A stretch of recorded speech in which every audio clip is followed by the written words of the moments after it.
Sí, mi nombre es Farid Cajat, soy profesor de Relaciones Internacionales de la Universidad Católica.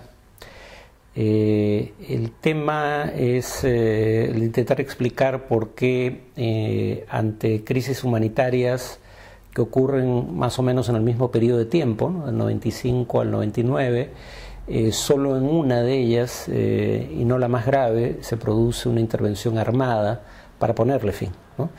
Los casos son el de Ruanda, 95-96, que es probablemente el caso más claro de genocidio en las últimas décadas. El caso de Chechenia, que es también en la segunda mitad de los 90s, la guerra civil entre los independentistas chechenos y el Estado ruso, y la guerra en Kosovo entre el Estado yugoslavo y el movimiento separatista albano-kosovar. Solo en este último hubo una intervención armada que puso fin a la crisis humanitaria. La pregunta es qué diferencia los casos. Digamos, un tema interesante es que ni en el caso de Ruanda ni en el caso de Chechenia se planteó seriamente la posibilidad de algún tipo de decisión o intervención basada en una resolución del Consejo de Seguridad de la ONU. Esta posibilidad se planteó únicamente en el caso de Kosovo, pero incluso en ese caso no se aprobó una intervención armada. Sin embargo, en este caso hubo una intervención armada por parte de la OTAN que alegaba estar aplicando el espíritu de normas anteriores del Consejo de Seguridad que pedían a las partes poner fin a sus enfrentamientos armados y respetar los derechos de la población civil, cosa que es esencialmente cierta en mi opinión, ¿no? La intervención de la OTAN, si bien inicialmente aceleró lo que podría considerarse un proceso de limpieza étnica en curso, llevado a cabo por fuerzas yugoslavas contra población albano-kosovar, finalmente no solo puso fin a este proceso de expulsión de población kosovar de origen albanés o de etnia albanesa, sino que eventualmente dio paso a la creación de un Estado cuya legitimidad internacional es francamente discutible, el nuevo Estado de Kosovo. La razón, creo, por la cual la OTAN decide intervenir en Kosovo y no en Rusia, o sea, en Chechenia y en Ruanda, es fundamentalmente geopolítica, no jurídica, ¿no? Bueno, de hecho, en ninguno de los tres casos una intervención habría tenido apoyo del Consejo de Seguridad de la ONU, pero sí se produce una intervención de la OTAN en Kosovo. Creo que para entender esto habría que tener en consideración que en el caso de Ruanda, Ruanda está en el África subsahariana, ¿no? La región más pobre del mundo, en primer lugar. En segundo lugar, era una masacre llevada a cabo, la de Ruanda, a golpe de machete, y para ponerle fin la OTAN habría tenido que poner tropas en tierra que enfrentaran en combates cuerpo a cuerpo a los agresores, a quienes masacraban a la población civil. Eso podría haber tenido un alto costo en vidas de soldados de la OTAN.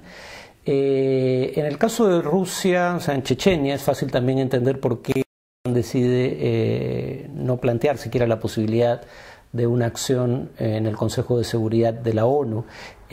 Básicamente, Rusia es la segunda potencia mundial en materia militar, es por un amplio margen la segunda potencia nuclear, además, ¿no? No solo es la segunda potencia en el plano convencional, sino por un amplio margen también en el plano nuclear.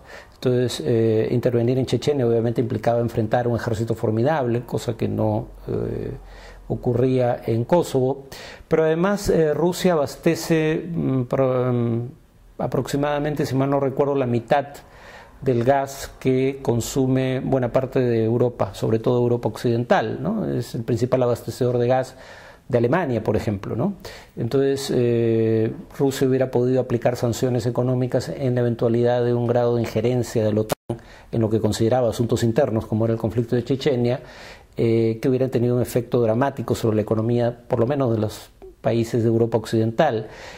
En el caso de Kosovo, además de la crisis humanitaria, se dan dos circunstancias que en mi opinión ayudan a explicar por qué aquí sí se produce una intervención militar. En primer lugar, porque habría que recordar que en Kosovo, precisamente, si mal no recuerdo, bueno, no en Kosovo, pero en la ex Yugoslavia, sí, creo que fue en Kosovo, se produce el asesinato del sucesor al trono del Imperio Austrohúngaro, que da origen a la Primera Guerra Mundial. Digamos, Kosovo está cerca al centro de Europa, una zona en donde se originan las dos guerras mundiales del siglo XX, en primer lugar. En segundo lugar, Kosovo está en los Balcanes, una zona digamos, donde nunca se consolidaron grandes estados nacionales y donde hay distintas etnias dispersas a través de fronteras estatales. Y entonces en Kosovo se temía una reedición del llamado efecto dominó, ¿no? Que fue la teoría que utilizó Estados Unidos para justificar su intervención en Vietnam, pero que en este caso sí tenía verosimilitud, a diferencia de Vietnam. O sea, ¿qué era lo que se temía? Que de ser expulsados los albano-kosovares hacia Albania o Macedonia, un país vecino, miembro de la ex Yugoslavia, pero